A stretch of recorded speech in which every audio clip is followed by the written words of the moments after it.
ठीक है, चलिए स्टार्ट करते हैं यहाँ पे दोस्तों। वीडियो को लाइक जरूर करना और चैनल पर अगर नए हैं तो चैनल को जरूर सब्सक्राइब कर लीजिएगा। और इस तरह के आप लोगों को काफ़ी सारे सब्जेक्टिव का चैप्टर वाइज ऑब्जेक्टिव सब्जेक्टिव चाहिए दोस्तों, साथ में मॉडल सेट, तो आप हमारे वेबसाइट पे विजिट कर सकते हैं, जिसका लिंक नीचे डिस्क्रिप्शन में दिया गया है, या फिर आप गूगल पे सर्च कीजिए दोस्तों starkstudy.com। वहाँ पे आप लोगों को सभी सब्जेक्ट का यहाँ पे चैप्टर ऑब्जेक्टिव सब्जेक्टिव देखने को मिल जाएंगे। ठीक है, और आप हमारे ऐप भी डाउनलोड कर सकते हैं। चलिए यहाँ पे पहला क्वेश्चन देखते हैं कि बातचीत से मन किस प्रकार का हो जाता है। देखिए इस तरह के जो क्वेश्चन पूछ जाते हैं दोस्तों, 50 ऑब्जेक्टिव में आप लोग को यहाँ पे 20 ऑब्जेक्टिव जो यहाँ पे आप लोगों के बुक सेक्शन से रहेंगे दोस्तों। ठीक है, और 30 क्वेश्चन जो रहेंगे आप लोगों के ग्रामर सेक्शन से रहेंगे, मतलब व्याकरण सेक्शन से। ठीक है, ऑब्जेक्टिव में ही पूछे जाते हैं, मतलब 70 नंबर का क्वेश्चन आप लोगों के बुक से रहेगा और 30 नंबर का आप लोगों को व्याकरण से रहते हैं। ठीक है, इंग्लिश और हिंदी दोनों में। पहला क्वेश्चन देखते हैं दोस्तों, बातचीत से मन जो है किस प्रकार का हो जाता है। तो बातचीत चैप्टर में इस तरह का आप लोगों को क्वेश्चन मिलेगा दोस्तों, बातचीत से मन किस प्रकार का हो जाता है, तो हल्का और स्वच्छ हो जाता है। तो याद रखिएगा, एक का बी आपका सही उत्तर हो जाएगा। 2 नंबर है कि हिंदी की पहली श्रेष्ठ कहानी कौन सी है दोस्तों। तो हिंदी की पहली श्रेष्ठ कहानी जो है आप लोगों के बुक के अनुसार, तो वो है आप लोगों को उसने कहा था। तो राइट आंसर यहाँ पे 2 का सी हो जाएगा। उसने कहा था एक श्रेष्ठ कहानी है हिंदी की। ठीक है, 2 का सी। 3 नंबर है दोस्तों कि जयप्रकाश नारायण के अनुसार देश का भविष्य किसके हाथों में है। तो जयप्रकाश नारायण जो थे दोस्तों, लेखक भी है और उनके द्वारा लिखा गया भी है। संपूर्ण क्रांति एक चैप्टर है। ठीक है, जयप्रकाश नारायण जी के द्वारा। तो उनके अनुसार देश का भविष्य जो है किसके हाथों में है, तो ये है दोस्तों नेताओं के, पुरानी पीढ़ी के या फिर नई पीढ़ी के या फिर कोर्ट के। तो ये उनके अनुसार ये नई पीढ़ी के युवाओं के हाथ में है दोस्तों भविष्य देश का। तो याद रखेगा 3 का सी, बहुत इंपॉर्टेंट क्वेश्चन था ये। 4 नंबर है कि अर्धनारीश्वर में किस गुण का समन्वय होता है। तो अर्धनारीश्वर चैप्टर में जो बताया गया है लेखक के द्वारा, तो अर्धनारीश्वर मतलब आधा नर और आधा नारी, तो इसका मतलब पुरुष और नारी दोनों के बारे में बताया गया है। तो राइट आंसर यहाँ पे 4 का सी हो जाएगा। अर्धनारीश्वर चैप्टर में किस गुण का समन्वय है, देखने ही से शब्द पता चल रहा है दोस्तों, पुरुष और नारी दोनों के। फिर आता है 5 नंबर क्वेश्चन कि मालती के पति किस बीमारी का ऑपरेशन करके आए थे। जो मालती है दोस्तों, जो मुख्य पात्र है आप लोगों के बुक में कहानी के, वो किस बीमारी का ऑपरेशन करके आए थे मालती के पति। तो ये था दोस्तों आपका गैंग्रीन के। तो याद रखिएगा यहाँ पे 5 का ए हो जाएगा। 6 नंबर है कि ए पढ़िएगा आप लोग कहानी, तो आप लोग को पता चल जाएगा दोस्तों। 6 नंबर है कि एक लेख और एक पत्र के लेखक है। जो चैप्टर है एक लेख और एक पत्र, उनके लेखक कौन है दोस्तों, तो वो बताना है आप लोग को, तो वो है भगत सिंह। ठीक है, इस चैप्टर से काफ़ी सारे ऑब्जेक्टिव क्वेश्चन पूछे जाते हैं, जो मैंने आप लोग को चैप्टर वाइज भी ऑब्जेक्टिव दिया था दोस्तों। फिर 7 नंबर आता है कि सिपाही की माँ के रचनाकार कौन है। तो सिपाही की माँ जो मतलब चैप्टर है आप लोग के बुक में, उनके रचनाकार का नाम पूछा जा रहा है, तो वो है आप लोग को दोस्तों मोहन राकेश। तो याद रखिएगा यहाँ पे 7 का डी हो जाएगा। ठीक है दोस्तों, अब 8 नंबर जो क्वेश्चन है दोस्तों, बोला जा रहा है कि शिक्षा का क्या कार्य होता है।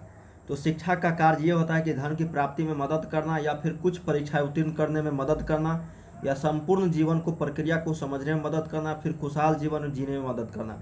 ये जो 8 का सी ऑप्शन है दोस्तों, ये काफ़ी मतलब ये जो मतलब ऑप्शन है, ये शिक्षा का जो क्या कार्य है उनको अच्छी तरह से दर्शाता है यहाँ पे, कि संपूर्ण जीवन को प्रक्रिया को समझाने में मदद करना। तो राइट आंसर आपका 8 का सी हो जाएगा। ठीक है, अब 9 नंबर क्वेश्चन देखते हैं दोस्तों। यहाँ पे बोला जाए कि उदय प्रकाश ने किस पत्रिका के संपादन विभागों में काम किया है।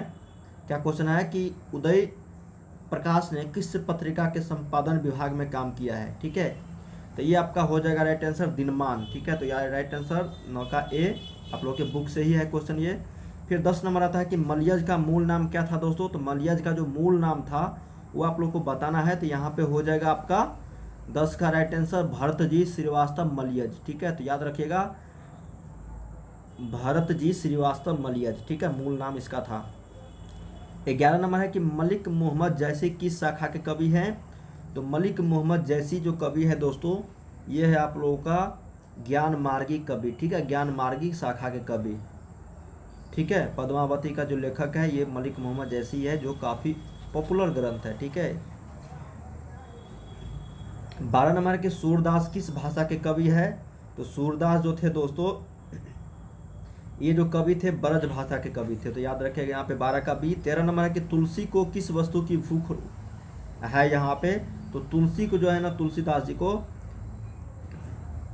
जो उनको भूख रहती है दोस्तों, वो रहता है आपका यहाँ पे भक्ति की। ठीक है, तो याद रखिएगा यहाँ पे 13 का सी। 14 नंबर है कि नाभादास किस धारा के कवि थे दोस्तों? तो नाभादास जो थे वो आपका निर्गुण धारा, सगुण धारा या फिर सगुण उपासक राम भक्त धारा या फिर इनमें से कोई नहीं।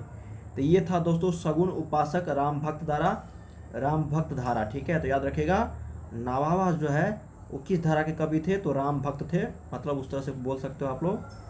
15 नंबर है कि भूषण जी ने यहाँ पे मुख्यतः किस भाषा में रचना की है? ठीक है, भूषण जो लेखक है दोस्तों आप लोगों के बालकृष्ण यहाँ पे भट्ट जो है यहाँ पे, और यहाँ पे बात करा जा रहा है कि भूषण जी के द्वारा। ठीक है, तो दोस्तों यहाँ पे बालकृष्ण भट्ट अलग है, ये भूषण जो है यहाँ पे कवित्व जो चैप्टर है उनके द्वारा लिखा गया है। भूषण ने मुख्यतः किस भाषा में रचना की है? तो वो जो रचना किया थे दोस्तों ब्रज भाषा में ही उन्होंने भी रचना किया था, तो याद रखिएगा 15 का सी। 16 नंबर है कि सुभद्रा कुमारी चौहान की लिखी कविता कौन सी है? तो ये है पुत्र वियोग, तो याद रखिएगा यहाँ पे 16 का बी सही उत्तर है। 17 नंबर है दोस्तों आप लोगों को कि शमशेर बहादुर सिंह की कविता है। तो शमशेर बहादुर सिंह जो लेखक है उनके द्वारा जो लिखा गया है कविता है वो आप लोग को बताना है दोस्तों। तो वो है आप लोगों को यहाँ पे उषा जो चैप्टर है। ठीक है दोस्तों, वो शमशेर बहादुर सिंह के द्वारा ही लिखा गया है उषा चैप्टर, तो याद रखिएगा 17 का सी। 18 है कि अधिनायक किस कवि की रचना है? तो अधिनायक जो चैप्टर है वो किस कवि के द्वारा लिखा गया है? तो उस कवि का नाम है रघुवीर सहाय, तो याद रखिएगा 18 का ए। बहुत इंपॉर्टेंट क्वेश्चन है ये सब दोस्तों। ठीक है, और मॉडल सेट का क्वेश्चन है। फिर आता है 19 नंबर की आज जनता किससे आतंकित है? क्या क्वेश्चन है कि आज जनता जो है वो किससे आतंकित है दोस्तों? तो ये आप लोग को बताना है, तो सही उत्तर यहाँ पे 19 का सी हो जाएगा, पूंजीवादी व्यवस्था से, तो याद रखिएगा 19 का सी। 20 नंबर है कि उत्सव कौन मना रहे हैं? तो उत्सव जो मना रहे थे दोस्तों वो था आपका आम जनता या फिर शासक वर्ग या फिर विपक्षी दल। तो ये शासक वर्ग जो है उत्सव मना रहे थे। आप लोगों के बुक से ये क्वेश्चन उठाया गया है। ठीक है, 21 है कि हर्ष उल्लास का संधि विच्छेद क्या है? तो अब यहाँ से देखिए मैंने आप लोगों को बताया ही था दोस्तों कि 20 क्वेश्चन जो है आप लोगों को बुक से रहेंगे और 21 से यहाँ पे 50 क्वेश्चन तक आपको ग्रामर सेक्शन से रहेंगे। ठीक है, तो यहाँ पे हर्ष उल्लास का संधि विच्छेद क्या होगा? तो हर्ष जोड़ उल्लास किस ऑप्शन में है दोस्तों? तो यह है आपका बी ऑप्शन में। 21 का राइट आंसर आपका बी हो जाएगा, हर्ष जोड़ उल्लास। 22 है कि सूर्योदय का संधि विच्छेद क्या है? तो सूर्योदय का जो संधि विच्छेद है दोस्तों ये आपका सूर्य जोड़ उदय हो जाएगा, तो सही उत्तर यहाँ पे 22 का ए हो जाएगा, सूर्य जोड़ उदय सूर्योदय। 23 है कि उज्ज्वल का संधि विच्छेद है। तो उज्ज्वल जो है यहाँ पे उत जोड़ ज्वल हो जाएगा, तो सही उत्तर यहाँ पे 23 का सी, उत जोड़ ज्वल उज्ज्वल। फिर आता है 24 नंबर के उद्भव का संधि विच्छेद क्या है? तो उद्भव का जो संधि विच्छेद है दोस्तों तो यहाँ पे उत जोड़ भव हो जाएगा यहाँ पे, तो किस ऑप्शन में है? तो यहाँ पे 24 का ए में है, उत जोड़ भव उद्भव। ऋग्वेद का संधि विच्छेद क्या हो जाएगा? ऋक जोड़ वेद, ऋक में लेकिन हलंत होगा, तो यहाँ पे देखिए ऋक जोड़ वेद ऋग्वेद, तो 25 का सी आपका सी उत्तर हो जाएगा। 26 है कि 29 में कौन सा उपसर्ग है? उपसर्ग मतलब जो आगे में लगे, प्रत्यय मतलब जो लास्ट में लगे। तो 29 में जो उपसर्ग है दोस्तों वो पूछा जाए, तो आप लोग को यहाँ पे उन उपसर्ग है। ठीक है, 26 का सी। 27 है कि विज्ञान में कौन सा उपसर्ग है? तो विज्ञान में जानते होंगे दोस्तों यहाँ पे जो है वी उपसर्ग है, वी। ठीक है, जिससे यहाँ पे विज्ञान बना। ठीक है, तो सही उत्तर यहाँ पे 27 का बी। 28 है कि पढ़ाई में कौन सा प्रत्यय है? तो पढ़ाई में जो जानते होंगे दोस्तों आई प्रत्यय है। ठीक है, तो सही उत्तर यहाँ पे 28 का सी हो जाएगा, आई प्रत्यय। क्या है दोस्तों? पढ़ाई में आई प्रत्यय है। ठीक है, तो याद रखिएगा यहाँ पे 28 का सी।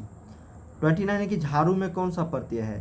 तो झाड़ू में ऊ प्रत्यय है। ठीक है, ऊ, न कि ये वाला ऊ, ये वाला ऊ। ठीक है, तो राइट आंसर यहाँ पे 29 का सी। 30 नंबर है दोस्तों कि कंकर शब्द का लिंग निर्णय करें। तो कंकर शब्द का जो लिंग निर्णय हो जाएगा दोस्तों वो स्त्रीलिंग है या फिर पुल्लिंग है या फिर उभयलिंग है? तो ये है दोस्तों एक तरह से पुल्लिंग कंकर। ठीक है, तो याद रखिएगा यहाँ पे 30 का बी। 31 है कि अखबार शब्द का लिंग निर्णय। तो अखबार यहाँ पे स्त्रीलिंग है या फिर पुल्लिंग है? तो ये भी है दोस्तों आपका पुल्लिंग। ठीक है, तो याद रखिएगा 31 का बी। 32 है कि प्रसार का विलोम क्या होगा? तो प्रसार मतलब होता है दोस्तों फैलना, तो इसका हो जाएगा आपको क्या? संकुचित। ठीक है, तो 32 का ये हो जाएगा संकुचित। 33 है कि प्रछन्न का विलोम क्या होगा? तो प्रछन्न का जो विलोम हो जाएगा दोस्तों ये हो जाएगा आपको प्रतिपन्न। प्रछन्न का क्या हो जाएगा? प्रतिपन्न, तो सही उत्तर यहाँ पे 33 का सी। 34 नंबर है कि लुप्त का विलोम क्या होगा? तो लुप्त मतलब लुप्त का विलोम यहाँ पे प्रकट। ठीक है, लुप्त मतलब यहाँ पे लुप्त हो जाना, और इसका जो विलोम हो जाएगा उल्टा हो जाएगा, वो प्रकट हो जाएगा। और यहाँ पे बात करते हैं दोस्तों 35 नंबर की दुर्गा का पर्यायवाची शब्द क्या हो जाएगा। तो दुर्गा का यहाँ पे पर्यायवाची शब्द महागौरी, लक्ष्मी माता या फिर शिव। यहाँ पे महागौरी हो जाएगा, ठीक है। तो यहाँ पे सही उत्तर यहाँ पे 35 का आपका बी हो जाएगा, महागौरी, ठीक है। 36 है कि दूध का पर्यायवाची शब्द क्या है। क्या क्वेश्चन, दूध का पर्यायवाची शब्द क्या है। तो दूध का यहाँ पे सर, क्षीर, सायक या फिर उत्स। तो ये हो जाएगा दोस्तों क्षीर आपका, ठीक है। 37 नंबर है कि जिस कन्या का विवाह होने वाला हो उसको कहते हैं सौभाग्यवती, आयुष्मती, सुहागी या फिर ललमनिया। तो उसको बोलते हैं आयुष्मती, ठीक है। और जिस लड़का का विवाह होने लगता है बालक का, उनको हम लोग आयुष्मान बोलते हैं, ठीक है। और जिस कन्या का विवाह होने वाला होता है उनको हम लोग आयुष्मती बोलते हैं। तो सही उत्तर यहाँ पे 37 का बी। 38 है कि संध्या और रात्रि के बीच की बेला कहलाता है। तो संध्या और रात्रि के बीच के जो शाम मतलब होता है उसको हम लोग क्या बोलते हैं दोस्तों, उसको यहाँ पे 38 का सही उत्तर हो जाएगा आपका क्या चीज़ दोस्तों,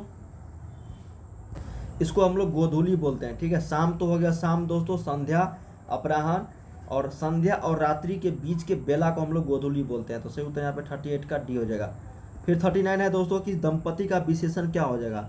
तो दंपति का जो विशेषण हो जाएगा संपत्ति, दाम्पत्य या फिर दाम्पत्य या फिर दाम्पत्यशील। विशेषण पूछा ही जाता है दोस्तों, 3 से 4 क्वेश्चन आप लोगों के एग्जाम में 12 हिंदी में 100 मार्क्स वाले में।